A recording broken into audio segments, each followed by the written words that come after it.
Comics with Matt Sardo. And JB Jones. Hey. Yay! Hey, we're back after missing a week, which is... Missing 2 weeks, man. So much stuff No, we didn't happened. miss 2 weeks. Did we miss 2 weeks? I thought we only missed one. Because you were at the convention, and then Yeah. you're like, hey, we're going to do... then you were in Orlando. You were like, hey, you're going to do the show? And I'm like, I'm at the airport right now. Yeah. That's right. I spent the whole... 2 weeks. I spent all last week. I was like, Monday, Tuesday, I was like, I'm going to get all my stuff done, and then I'm going to call Jamie. And I like Monday, I was like, I'll text message Jamie, see if he wants to do a show Wednesday. And then Tuesday, I was like, I got to text message Jamie. And then Wednesday, I was like, I'm never going to get my stuff done. I understand. I am behind on everything. So I feel your pain. I feel like I have so many commissions to finish up for this from the Baboon crowdfunder. They're just not done yet, which I feel bad, but been doing a bunch of other stuff. Work. Yeah. Work is one of those things that you got to do. I mean, it is definitely. I put the tickets in Eventbrite for Indie Comics Creator Con, and it's got a countdown. It's like, you have 153 days to your convention, and I was like, oh, I can hear the ticking, and I'm like, tick, tick, tick, tick. I was like, no. This is like the worst thing ever. Yeah, that's miserable. Yeah, I've been also out of town for I've had events for the last several weeks. This is the first weekend I have off in, I don't know, three weeks or something. And then next weekend I've got an event in Savannah, Savage Fest. It's a little zine fest that's going on down here. So that at least is home. Were our fans honking at us where they were like, hey, the podcast is going? That's right. That's that's what happens when you live by a busy street. No, it's good. All right, so, and I'll be at New York Comic Con this weekend on Saturday and Sunday. So together we are hitting all the streets. Okay, right. So 2 weeks ago, where were you? I was in Columbus, Ohio for CXC, Cartoon Crossroads, which is a comics festival. It's not. They call it a comics festival. That is the right word. It feels more like what I imagine European comic shows to be like, where it takes over a good portion of the city, and you're bouncing back and forth from different places. And it's not necessarily... It's a 4-day show. I guess technically it starts Wednesday night, and it goes through Sunday. So it's a long convention, but only 2 of those days are show floor days. Only Saturday and Sunday is it open, and it's open to the public. It's free to the public. It's in a library in the library in Columbus, which is a gorgeous, huge library. But the first 2 days are symposium days, and they have just people talking about different aspects of comics making and comics as comics pedagogy. So how to use comics in the classroom, research, how to translate research into costume design, and really hyper specific things. Shelley Bond did a talk about editing anthologies and running Kickstarters, which was really interesting. There was one on Substack. There was stuff that was super, super hyper specific to making comics. So I got to just feel like I was back in school again, and sit in a room for 8 hours and take notes. And that's cool. Enjoyable. That's definitely really cool. Because I'm trying to think if I've. I know that I went to one journalism conference when I was in college in Seattle, and I felt like I learned more in that weekend than my whole time in school. On certain subjects, on certain subjects. Yeah. I think what happens is when you are, in a lot of times when you go to a convention, it's a fan show. This was definitely more of a creator-centered show. There were fans that came, there were people who were finding comics, but I think most of the people who bought things from me at the convention were other cartoonists, were other creators, looking for new stuff, looking for different things. And and that was super interesting. That was a super interesting aspect of the show, Right. that I really liked. It was different, and the conversations that you were having after the convention were not your typical. Uh, they weren't your typical comic convention conversation. Even creators, right? When creators get together at a convention, it's maybe complaining about certain aspects of the industry, or uh, how are you getting out of your slump, that kind of. It's definitely more surface. This was like, what can we do to make comics more interesting, or like, let's get really hyper specific in your interest. I like old comic strips. So then it was one of the first times I was able to talk to a person and be like, yeah, Frank Robbins, and they knew who I was talking about and why Johnny Hazard's infinitely more readable than some other stuff. Like that kind of conversation happened there. That also could just be because I was talking to Chris Schweitzer all weekend, who was very much like a, like the mountain man of comics. How was the library set up? Because I was trying to picture that in my head. So it's a huge library. It's a 3-story, maybe 4-story library, and they have a large study area on the second floor of the library, and they kind of crammed everybody in on the second floor, and it was just looked like a little. It looked like a convention. It looked the exact same setup as a convention normally would be, but the amount of natural light was amazing. Oh you, yeah, you yeah. weren't fatigued. That's the main thing. You weren't just in a warehouse selling comics, which was two weeks before, or the week before CXC. I did a convention here in Savannah, and the convention center here is gorgeous if you're in the lobby. But if you're in like the show floor, it's just this dark room that's lit. And you're like, man, if tables were just set up in the lobby area, this would be an amazing show. The sunlight hitting the water and bouncing through the windows that are just like huge. But that's what a library looks like, right? It's just you're in this room and it's full of light, full of natural light, and it was really pretty while I was up there. So That's cool. yeah, it was great. I didn't feel half as fatigued doing that show as I normally do after a normal convention. And that's cool that it's a 2-day show. I mean, that was one of the points of like my show, is that I want to have it to where people could like, don't have to take off from work. If you wanted to, you could, but if you can't afford to take off from work, you can just go up there Friday night, set up, and then leave Sunday and stuff like that. So that's so what was top 3 experiences from this show? Whoa, we can't be yawning. We can't be gosh. yawning. Come on. There's no yawning in podcast. I prepared. So Jamie is a little tired because you did 24-hour comic book day on Saturday. Yeah, I'm still recovering. It's been a slow recovery. If and then I was able to just take 3 days afterwards and just rest, that would have been great. But I didn't. I haven't had time. Gotta do a daily comic strip, baby. Can people see your 24-hour comic somewhere? I'm going to be putting it up on my Substack soon. Okay. Ish, maybe next week. I'll have it up there. Yeah, that's probably what it's going to be. So did you do the full 22 pages? 24, baby. 24. Okay. Yeah. Okay. Don't skip me on those pages. Cover, back cover. No. I guess cover, back cover. No cover. No cover. Just 24 pages. That's the challenge. It's 24 pages in 24 hours. And then I saw you last night at the comic book shop. Yep. It was such a bizarre. It was kind of like I was flipping through Instagram and it's like, oh, look at the eagles nesting view cam, and then like the next view cam was Jamie Jones sitting in a comic book shop talking about comics. Yeah, it's one of the things. So one of my big takeaways. Let's go back to your question.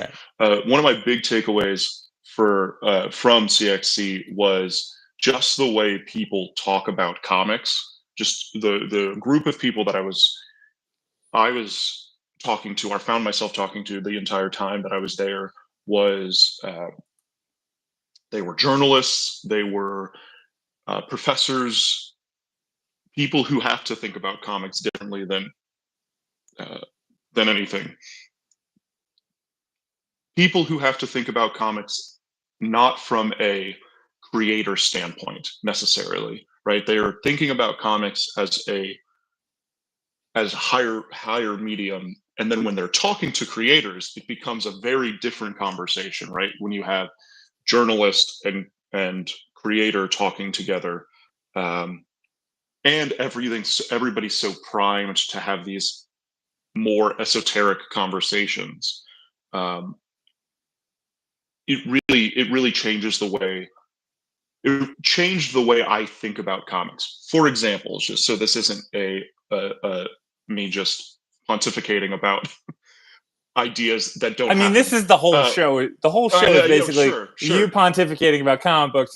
I chime in with a few meatball-headed comments, and then it works. It's the balance.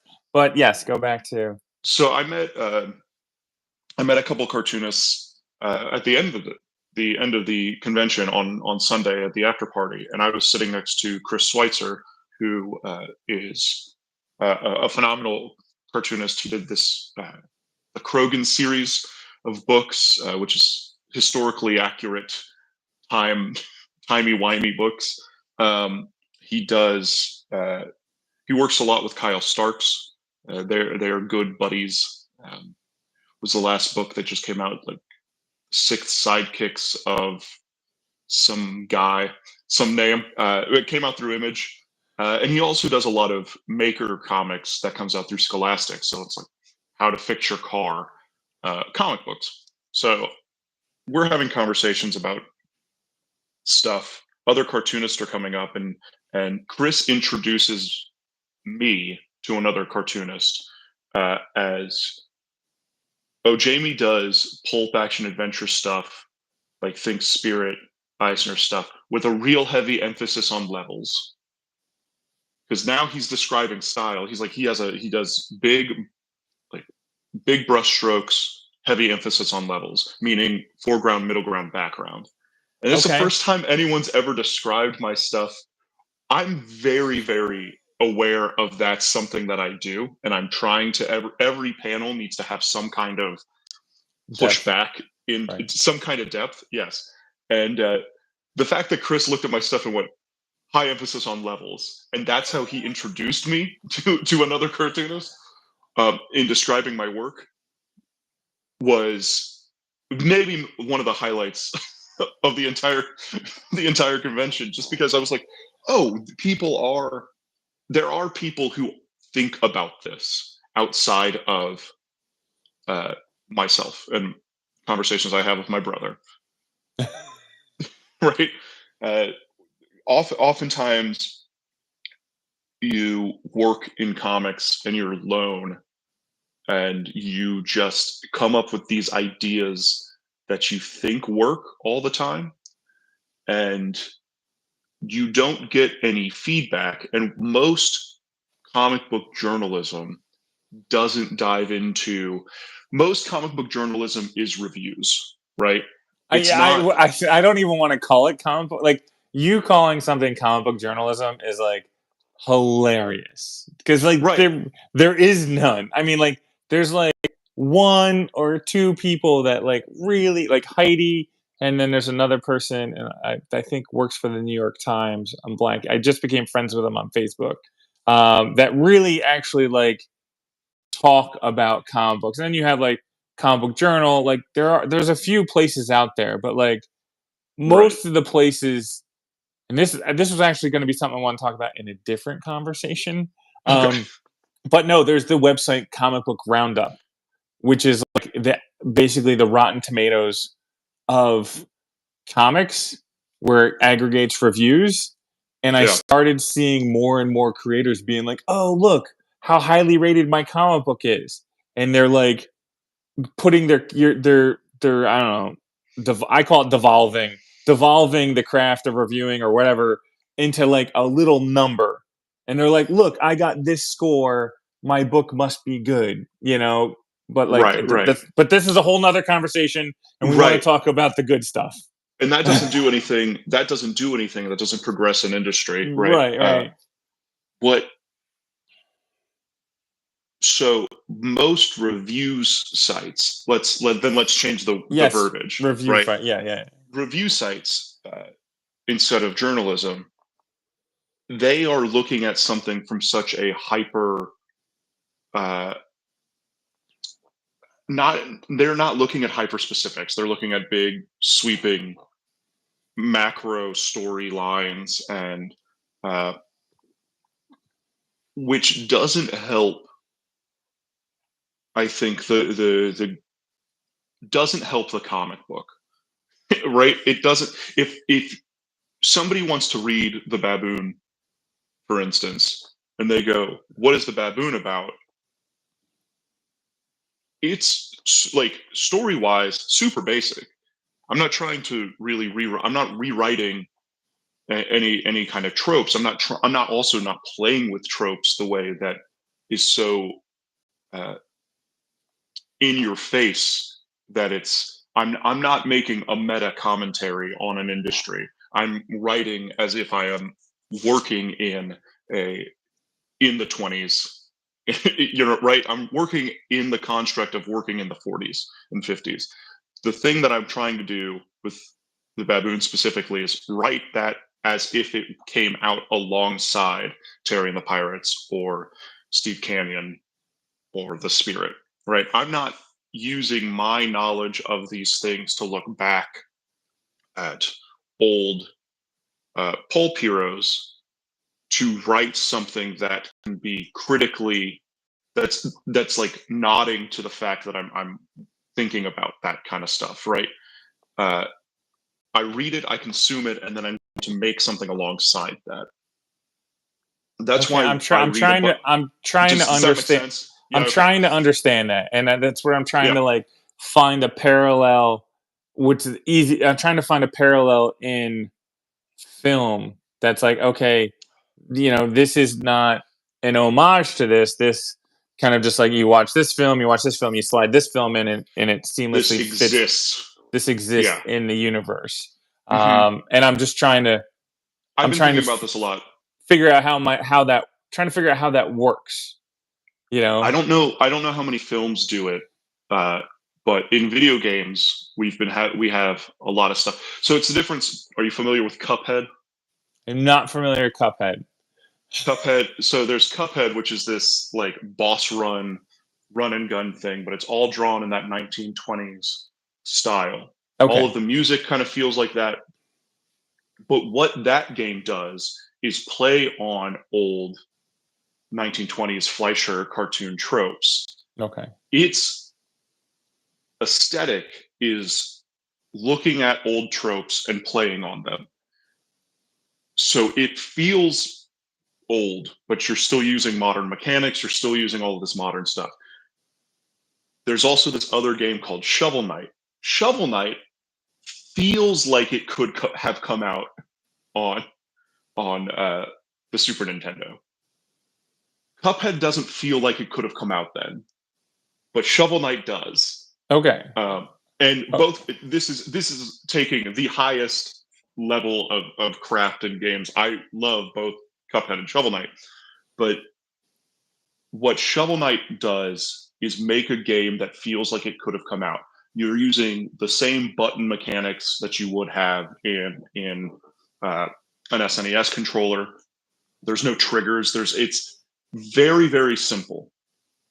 And then you're building something that feels wholly unique, and it works in that time frame. But it still is a game that's coming out now. It's still a modern game. Right. You have a lot of stuff. The other example, I guess, in comics would be like Nancy is great. Nancy's hilarious. Little Lulu is a contemporary of Nancy, and they work together. Like they are the same kind of comic, and they work together. But if somebody decided to make a strong-willed little girl comic strip now, is it going to feel like that person is making something wholly original, or is it going to feel like are they going to play on the tropes of a Nancy comic so largely Right. that now you're dipping into nostalgia that way, right?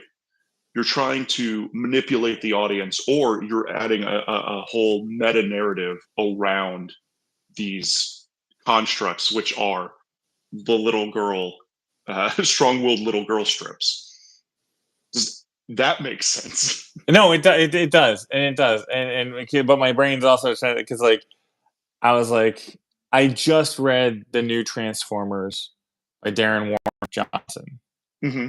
and when I read it, I was like, oh man, this feels really familiar to what I remember from the cartoons, and I was hoping that he, um, would do something a little different than what I remembered.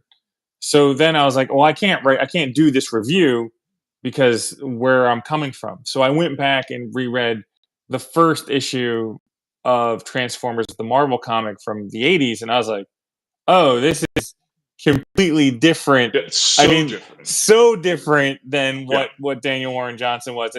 And so I had to go back and basically hit the time machine and look at that through adult eyes and be like, okay, putting them side by side, here's the pros, here's the cons. And I don't know if this helps your conversation.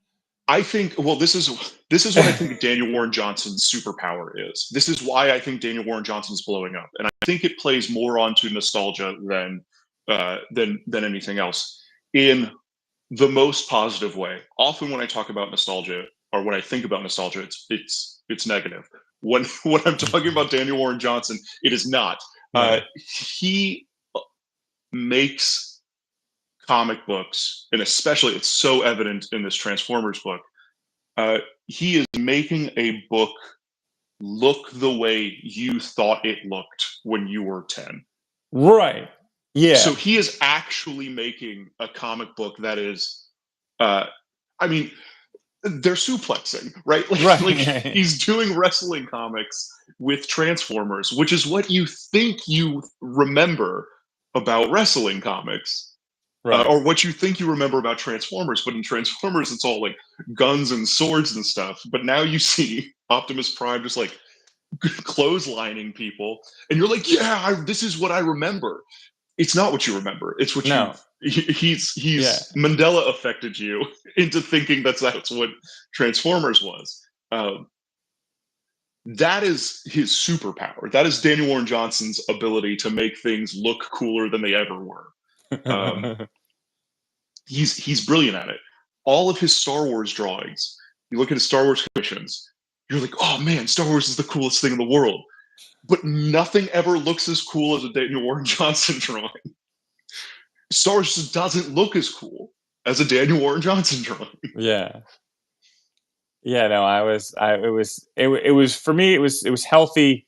I tried to have like a healthy conversation with myself about like, what personal baggage I was bringing to the comic as I was trying to read the new Transformers and stuff. So that personal baggage is what I tried to avoid when I make a new Babs story. Yeah, you're not trying to do Indiana Jones. No, and I'm not trying to do the spirit, but I can look at the tropes of these things and go, okay, there's always an orphaned sidekick. That's always a thing. Yeah. So there's got to be an orphan sidekick. And there's the things that I am putting onto stuff. There's a lot of freelance adventurers in the 40s and 50s, a ton of freelance adventurers, but they are not they're not begrudgingly freelance, right? That's what I am doing. It's like, well, because that's more personal to me, and you're just start to play at different things that, if I was creating something in that time period, would go, okay, what is the one thing that other characters don't have? This guy doesn't necessarily want to be he would rather be paid to be a commercial adventurer, but that doesn't work in today's society. So he has to be freelance. That's the kind of stuff that I'm trying to put into it.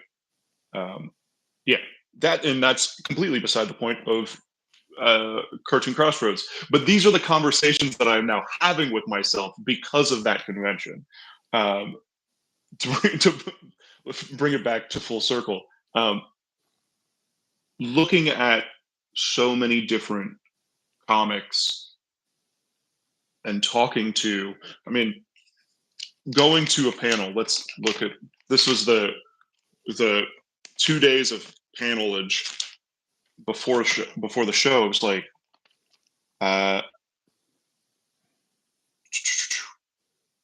there was a comic scholars roundtable, which was the first panel of the whole event, and there were a group of graduate students talking about their theses in different ways. None of them make comics. They're all studying comics from pop culture standpoints. From there was one woman who her entire thesis was about comics and play and paper, like the paper doll aspect that used to be so prevalent in comics. That's what she's researching, and how people were interacting with the comics medium on a day-to-day basis, and where certain characters were coming in and where were they geared for, how many, paper dolls. There's a whole side of comics that is all paper doll stuff, which I found really interesting. Like 'Cause I often, cutting the paper yeah, dolls out of the comic book. well, it would be in like newspaper strips, right? Right. Like, you got to think Depression era. What's the one, like, nobody's getting toys, so cartoonists Right. were making Toys for paper kids. dolls, Yeah. toys for kids, and you would painstakingly cut out, you know, Katie Keene's costume set for this month, and you would have a new character. Um, there was one which was on pedagogy, was teaching with comics, so it became like how to teach with comics in a non-comics classroom. Like, it's not a comics class. This is a class about this is an English class, but we're talking about now comics. That was super interesting. Something I wish I had before I had to start talking to a bunch of people about educational comics, who, most adults that you talk to in the world have no idea what a comic book is. They could tell you what a comic book is if they saw it, but having them describe what a comic book is, they have no idea. So it's just a lot of language stuff. Curating anthologies, how to make a anthology, and that was with Shelley Bond. So that was like big, I'm definitely off camera going to ask you about that, because like I put a few anthologies together and I'm like, I wonder if I've done it the right way. yeah. No, that was a super interesting thing. Stuff on page layout, stuff on translating research into narrative costume, which was done by Chris Schweitzer. And I don't know if, like, Chris does really historically accurate drawings of stuff for fun because he's a madman. But the way he spoke about his attention to detail in costume design is genius, and how to stretch and pull all of that stuff. Gosh, there was just so many things. There was one on lettering. There was one on script editing. There was one on building your audience with Substack, right? Like, just stuff that was super hyper specific to people making comics and people who are trying to use. A lot of librarians were there. People who are going to schools or work in schools, or having to talk to parents about why comics is literature, like why reading is good regardless if it's a comic or not. That's something I think we often take for granted in our line of business, which is we look at comics as something interesting and positive, but the positive for kids to read. But librarians, I've been listening to a lot of podcasts on this too. Librarians still on the daily find people saying, yeah, to their children, you can get a comic, but also get a real book too. And that is still the majority of the way people think. And going to this conference, which wasn't a fan conference where everyone is thinking in those terms, right? Everyone at a fan conference, you talk to people, you're like, I'll say stuff to people, and I've had this conversation with you. Nobody knows who Robert Kirkman is. And everyone's like, Robert Kirkman's amazing. He's Walking Dead and blah, blah, blah, blah, right? He's so good, invincible. And it's like, but the majority of people don't know who he is. They might know his property, but they don't know the guy who makes it. The majority of people don't know anything about the people making the stuff that they consume, because it's not necessary for them to know who is making stuff. My favorite director is Edgar Wright. I will go to a movie because Edgar Wright directed it. Other people will go to an Edgar Wright movie because they think it looks interesting. And they're like, oh, that's a cool concept. I don't care about the concept. I'm much more interested in the guy making the book. Tell me a good story. I don't like, I'll go to an Edgar Wright. I don't know. Gosh, it's hard to think of a type of. If he wanted to write a rom-com, I would go to an Edgar Wright rom-com, right? Yeah. I'm going to go. I'm going to be a part of that. But if I don't know, some other person, some rom-com came out and be like, oh, I don't care. That's not necessarily what I'm interested in watching right now. But I'll be there day one for Edgar Wright. But most people don't know anything about people making stuff. They care about properties, and that's all that it is. Yeah, we should next time we're at a convention, we should like be like, hey, tell us who Charles Schultz is, and we'll give you a candy. Like have yes. Jolly Ranchers. Yeah, just real titans of industry. Do you know what this is the other thing. I go to even so it gets further and further when you go to like a comic shop and people are like, oh, I love comic books. I love comic books. We have the Eisner Awards. The majority of people have no idea who Will Eisner is. Okay, that's fine. Just like the Eisner, like Will Eisner is one category. The Eisners are another category. Right, but that's a sham. I'm a sham. We'll have a conversation about the Eisners later on. But we have an award based off of. We have several awards based off of stuff. You can get, if you're an indie publisher, an Ignatz. Most people don't know who Ignatz is, right? And why it's and the award is a brick. That's a funny joke, but most people don't know who Ignatz is. Ignatz, by the way, Matt, I can tell that you don't know who Ignatz is. No, I was going to be like, you got me. Is the mouse in Crazy Cat, right? Ignatz is the mouse in Crazy Cat that throws a brick at Crazy Cat in like every strip. Most people don't know who Ignatz is, but there's an Ignatz Award. There's a Kurtzman Award. There's the Harveys or Harvey Kurtzman, right? Like we have these awards for these massive creators that did stuff. But Ringo, don't want to leave out Ringo. The Ringo Awards, yeah, right. We've got so many things that are named after people, and people don't know who those people are. I was at a convention where everybody knew everything about all those people, so like that's where I got really jazzed, and why I was super excited is because, I mean, I live in a city with a bunch of new and young cartoonists and young people trying to make it in comics, and they don't even seem to care. Most of them don't seem to care about kind of the historical significance that comics have had in our culture. And speaking specifically to like American culture, the historical significance that comics have had in the American culture,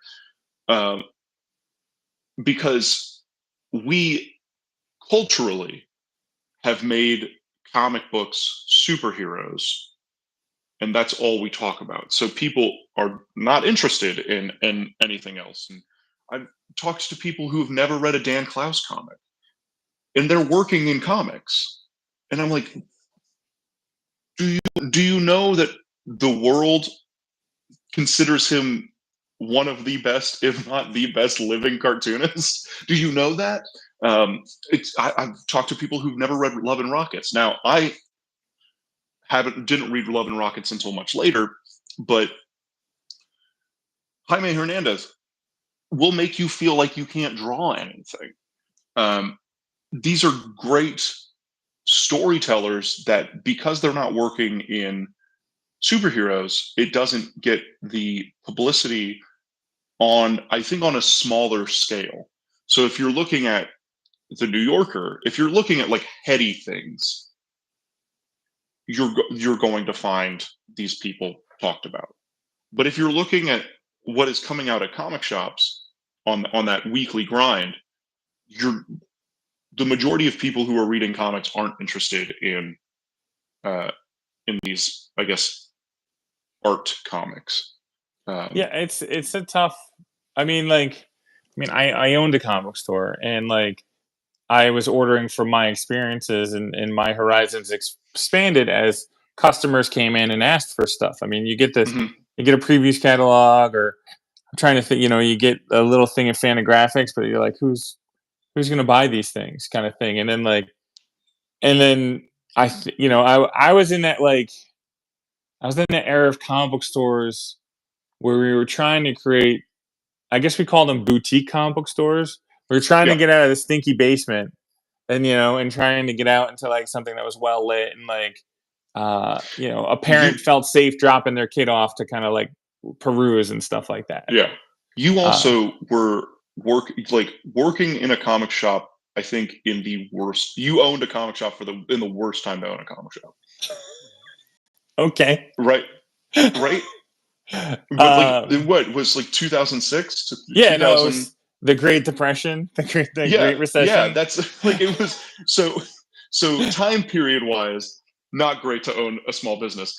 Second, comics were kind of bad at that point. Like there weren't a lot of good things coming out at that time.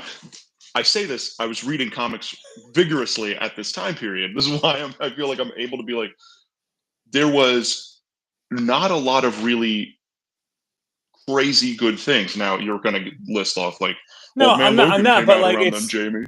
no, but like all the people that you think are like really good now were just starting out then. Right. Well, Like a Jeff Lemire was just so finding his voice and stuff like right. that. I mean, you still had, but those guys are doing like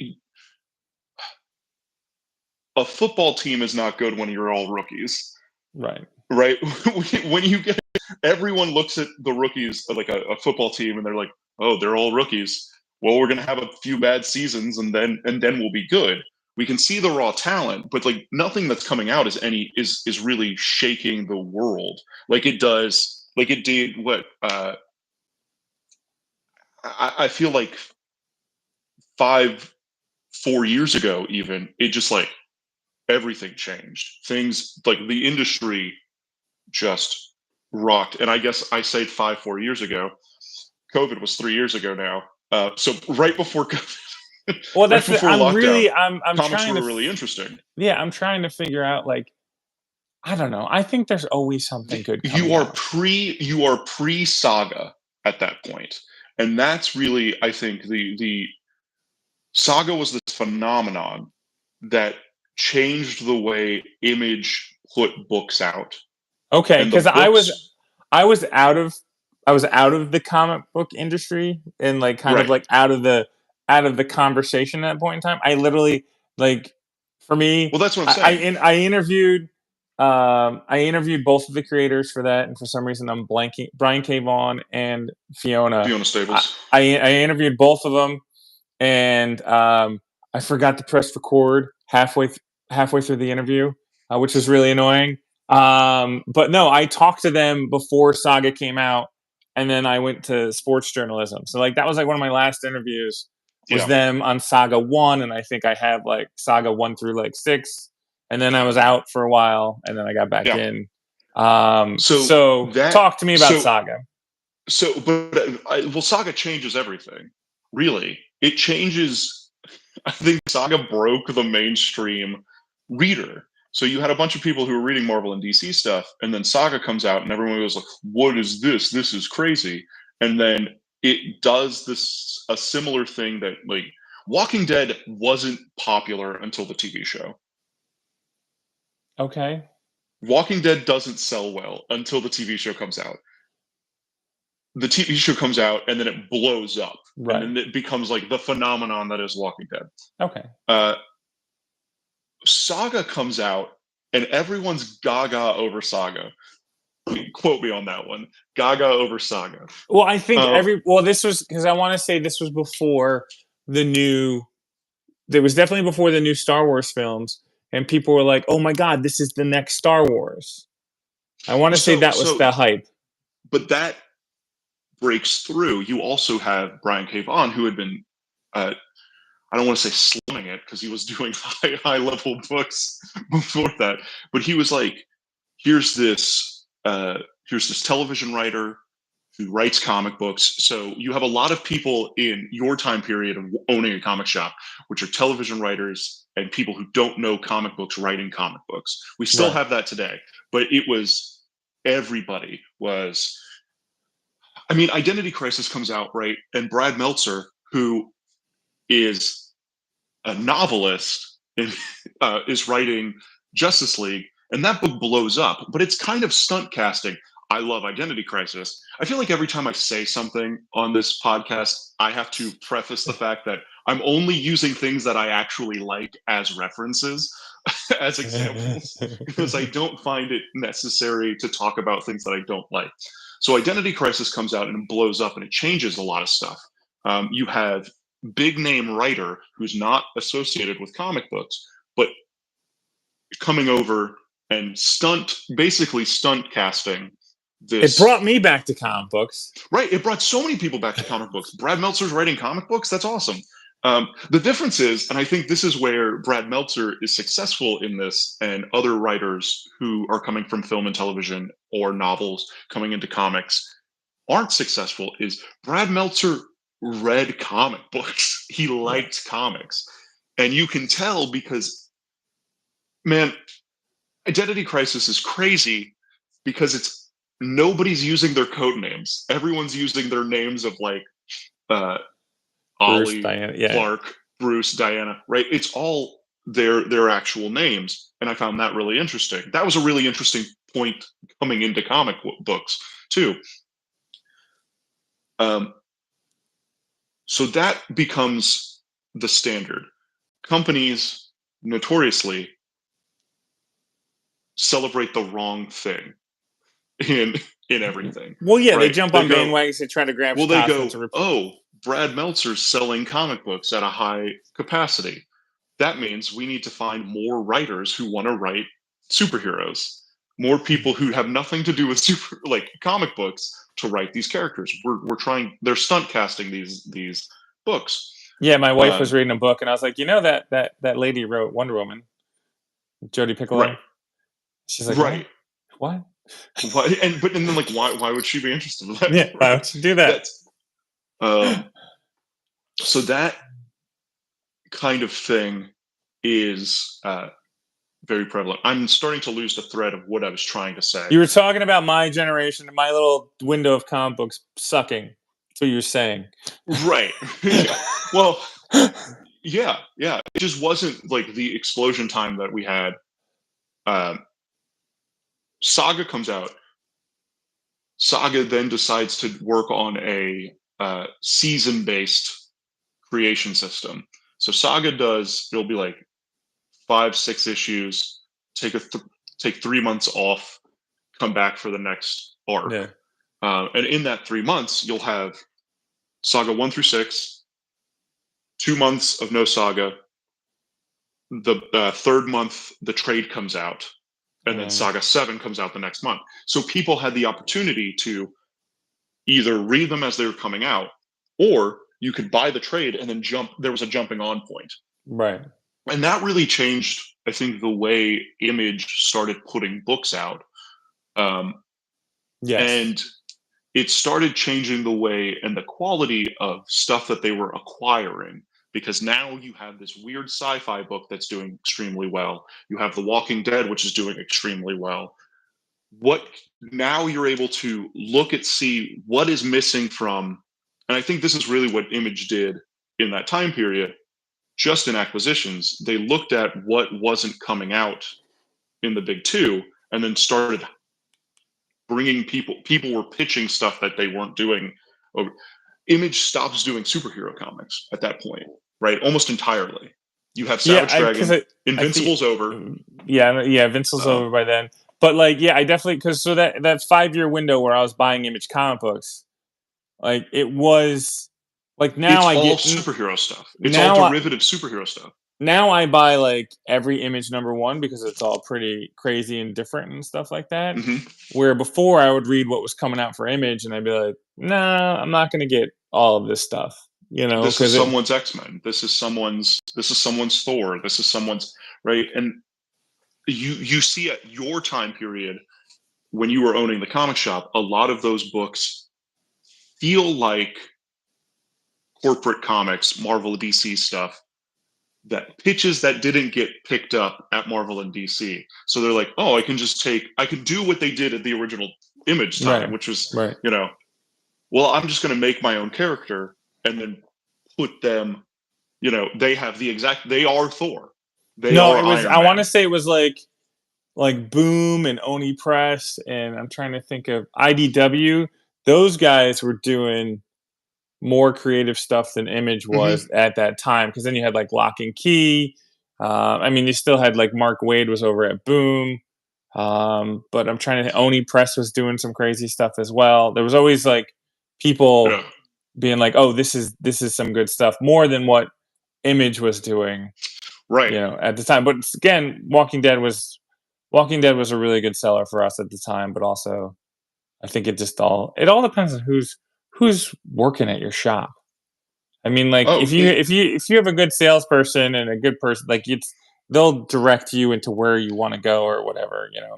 Sure. My best sales for my books are coming from the comic shop down the road. Yeah. They're able to sell my books better than any other place I know of. It's like I'll go into stores and I'll be like, here's my books, and they'll carry them, and then I'll go in, you know, months later, and they're still sitting there. They're still sitting on the shelf. Over here, they're selling these books kind of like hand over fist. They just re-upped orders last night after the signing. So it was like, that is a testament to sales and your sales team and what people, you know, knowing your customer and going, what kind of books are you interested in? Oh, have you read this new one? Have you read this? Or there's a lot of interesting things sales wise. Right. And I wanted to go back to that with the CXC, like how, I mean, I like your table setup. Your table setup's pretty solid. You go to your Instagram or Facebook and you have a picture of it there if you want to check it out. But how was it? You talked about like creators buying your stuff, but what was the 2 days of selling books like? It was pretty steady. I was not expecting anything. A lot of those shows, I mean, the majority of stuff that you're buying at smaller creator shows are like mini comics and stuff that's just like printed on printer paper and this kind of thing. That's like the DIY comic, the zine feel kind of thing. Yeah, or even if it is something that's a little more high quality, right? It's still just like a floppy issue of comics. Most of it's in black and white. And I have a like $25 hardcover. I have two $25 hardcovers. Yeah. My mini comics sold out immediately, right? Anything that was at that $5 price point was out and gone. But the hardcovers, noticing that I do stuff at a high quality, and sometimes that quality and is can almost be a little detrimental, because when you just have books and not necessarily the quick digestible single issue thing, but that has it just makes me think, all right, next year I have to have something that's floppy and easy and quickly digestible. I got some Tales of Monkeys Fighting Robots right behind that door. I'll send you a case of them. Great. But that's the kind of thing. It's like having something that is quick and easy is always great. But at the same time, having next year I'll have 3 nice hardcovers at my table. That's also really nice. I was sitting next to tabling next to Nate Powell, artist of March, does Swallow Me Whole, which is my favorite of his work. But Nate just has books. Nate has big books that are published by Scholastic and bigger publishers. That's all he has. So I don't know if I'm necessarily doing something wrong. I just don't have the amount of books that Nate Powell has. So no, I don't think you're. I don't. More books. I didn't. Not to say that you said you suggested that I was doing anything wrong. This is my observation at smaller zine fests or it is interesting being like, I have the biggest book, or like the highest price point book at these kind of shows. I mean, yeah, because if you think about it, everybody's got a budget kind of thing, and they're like, do I blow my whole budget on you, or do I get some like a little taste of you, a little taste there, and go from there? So I mean, it's tough, but I mean, like, I don't know what everybody's budget is. Is it 25? Is it 50? Is it $100?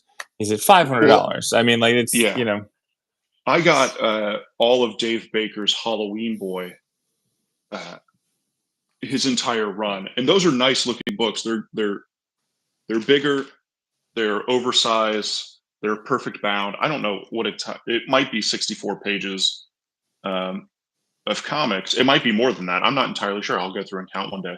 But so he's doing these kind of bigger issues, and these are $15 a piece, and he had 4, right? So like, that seems, I look at this and go, well, there's value there, right? I don't think that's ill priced. But for $10 more, it's a thicker book in a hardcover. That's how indie books are boutique books at a certain point. So if I am on par, selling a book on par with a Marvel or DC book, I guess this is really what it comes down to.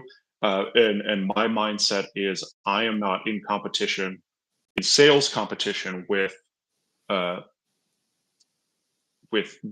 people who are at a zine fest. I am in sales competition with the new trade of Batman that comes out, right? That's what I am comparing my sales to, or pricing wise, because very easily I could make the hardcover book a $40 book, and that would be reasonable in the world. I mean, the new Baboon book is a 94-page comic in a hardcover. That's a $30 that's a $30 to $40 book at Marvel. Right? Yeah, Marvel is so over. I mean, like, don't look if you look at Marvel, Marvel and DC right now. That's what they're doing. They're super overpriced on their trades. Yeah. So I can now undercut a Marvel trade or a DC trade with original stuff, and put it out in the. Oh, I want to grab it just to have a comparison. I'll be right back. Yeah. It's on the shelf right there.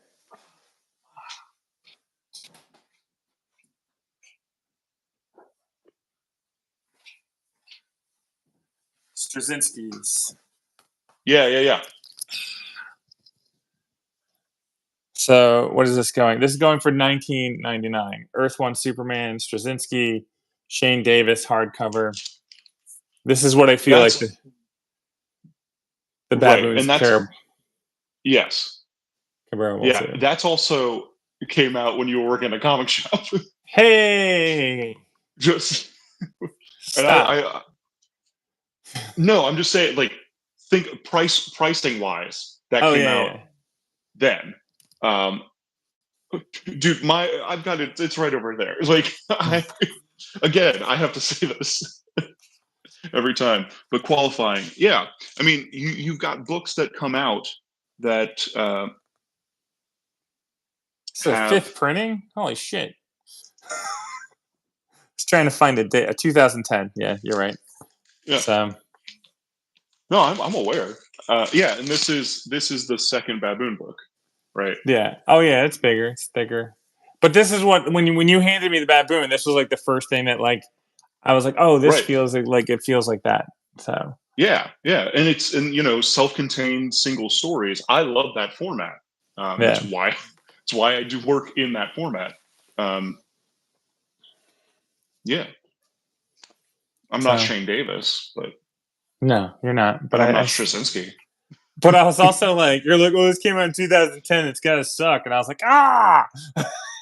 No. Again, there were books that came out in that time period that were very good. The majority of things that came out in that time period were not great.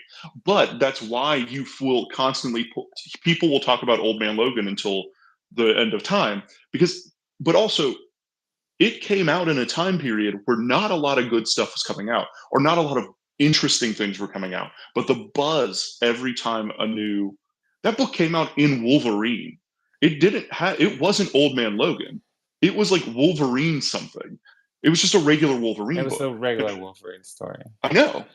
Just like That's what's crazy about it. one of my original YouTube videos, I like ripped up the last comic because it was like I think they were charging like $6 for it, and half of Hmm. it was pinups. So I was Yeah. like, I ripped out all the pinups, and I was like, oh, this is a $2.99 book. Like, here you go. I will Yeah. send you. I will send you that video because I think I also transform into the Hulk in the video too. Early CGI graphics, but it was fun. I'll send it to you because like I was, and I think it was like because I was doing like a weekly video series for the comic book shop, and I was Yeah. like, "Hey, this is what you got to read." Blah blah. And I'm like, "Oh, look, Old Man Logan's coming out." But yeah, Mark Millar, or Mark Miller, he was like, anybody would buy his stuff. His stuff was Hmm. coming out because he had like 1985. You had his Fantastic Four run. You had Old You get Man Kick-Ass Logan. around then. He did Kick-Ass was going on there, but like all his thing was all of his Marvel stuff was supposed to tie together. Old Man Hmm. Logan is Fantastic Four, and then what else was he working on? They were all supposed to come together. And, 1985 was supposed to be connected to Wolverine, and then that, but like, but it never like stuck the landing. He was talking about it, Yeah. and I'm Well, trying that's a to. problem we have a lot of in mainstream comics, and this might be a conversation for another day. But uh, look at everybody's stuff. Like, stop while you're on top, kind of the idea. Um, Oh yeah, because he had Civil that's War too that was out. Yeah. There's a lot of So stuff that you write a story, you write a pitch, and then you give it to somebody, and the editorial goes, "This is great. However, you can't do this to Batman." And you're like, right. "Man, the whole story kind of relies on me doing." And they're like, "No, keep everything else. Just change the ending." And you're like, "Man, but like the emotional, like the ending is the thing." Um, and I think a lot of people fall prey to that.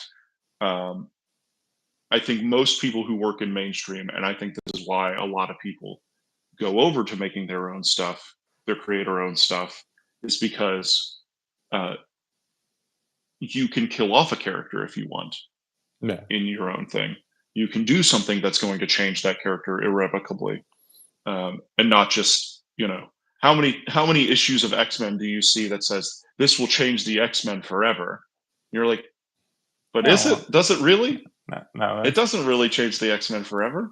Oh It man, just changes them for an issue. you haven't apparently watched any of my Spider-Man videos. Right. Well, that's what the thing is.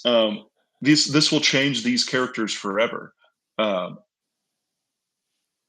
I mean, again, I'm going to say a book, and I'm going to feel like I have to qualify that I No, like no, just put it this out there. book. This will be the Uh, final thought of the today. final thought of the day. Well, I don't know if I want this to be the final thought of the day, but I remember during New 52, everyone complaining about Scott Snyder Batman book. It was Capullo and Snyder, and everyone by the end of it was like, "This is stupid. Why are we reading this?" But so, and then like a lot of talk would be like, Scott Snyder's really good at starting stories, but not finishing stories.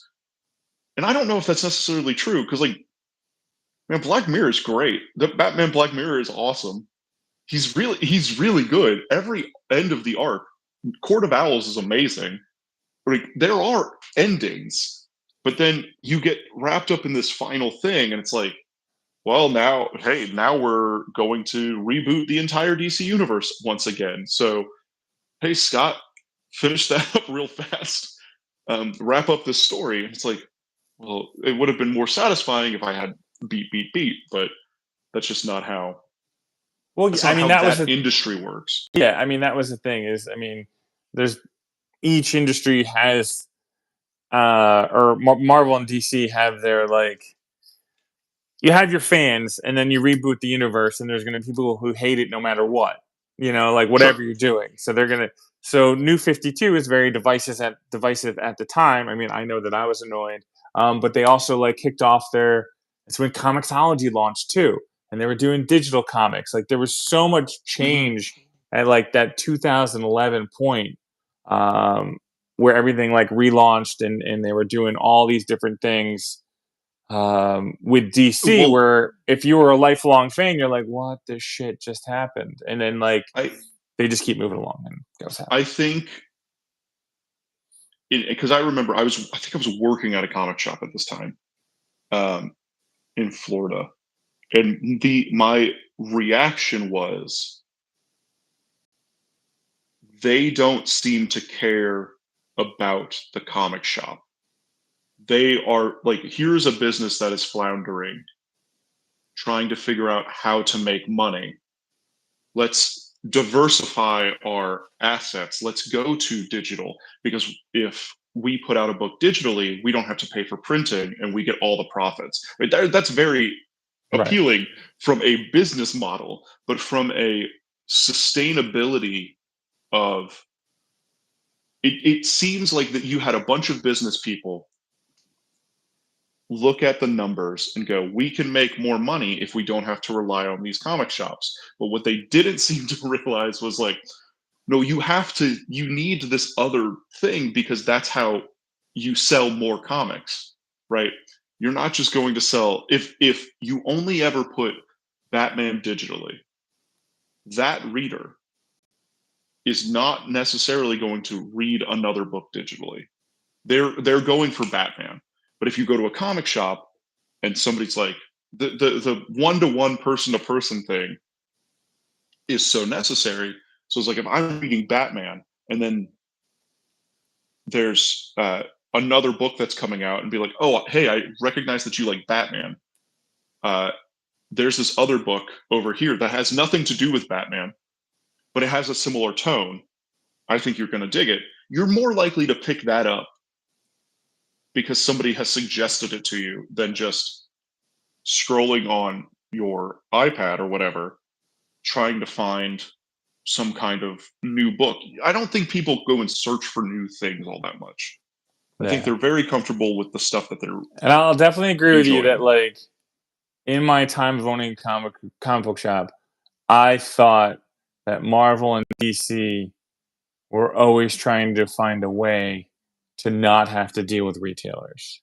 If they could Yeah. figure out a way of just leaping over us, they would do it in a heartbeat. And like I've never been in an industry before And now where they the figured people it out, right? They yeah. figured it out now. They're going through Random House. They're going through bigger publishing companies, Yeah. or they're going through different distribution models.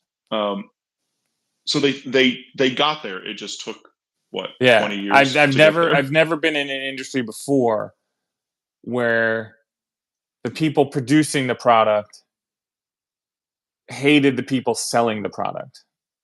Yeah. Yeah. Yeah. I was mind-boggling on that kind of stuff. So, Right. Right. but now I'm all upset and sad. So why was this our final thought? I don't know. That's what I said. I didn't know if this is what I wanted to be the final thought. But Well, I guess the I'll leave you on this. I'll leave you on this, and this is why I like we'll go back to CXE. I was super down on comics and everything for the last few months. Maybe I finished that big educational comic, and I was like, "What am I even doing?" Like it was it. The more you make stuff, the bigger the gap of people not reading your stuff is. I've known like that's been my thing, or that's been my observation. Is if I make something and I put another book out, there's a ton of stuff that I've done previous in my career that is just either not in print or unavailable. It just doesn't exist. And I felt similar with this educational comic, where I was just like, oh, here's another gig I did that just doesn't exist. Going to CXC, talking to people, really reinvigorated me with just this kind of passion of making comics and doing more stuff. So like I haven't stopped since I got back. I did 24-hour comic book days, and then I've done a daily comic strip for 2 weeks since I've been back. Right? That's over 30 pages of work in the last 2 weeks. That's insane. Right. And I've done talks, and I've hosted drink and draws, and I've been doing so much, and that is mainly in part by, man, I really like comics.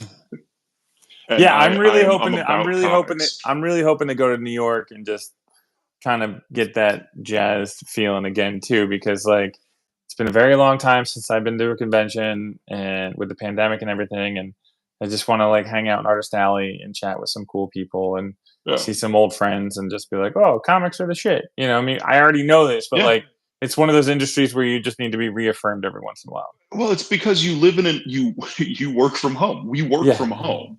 We're not doing things.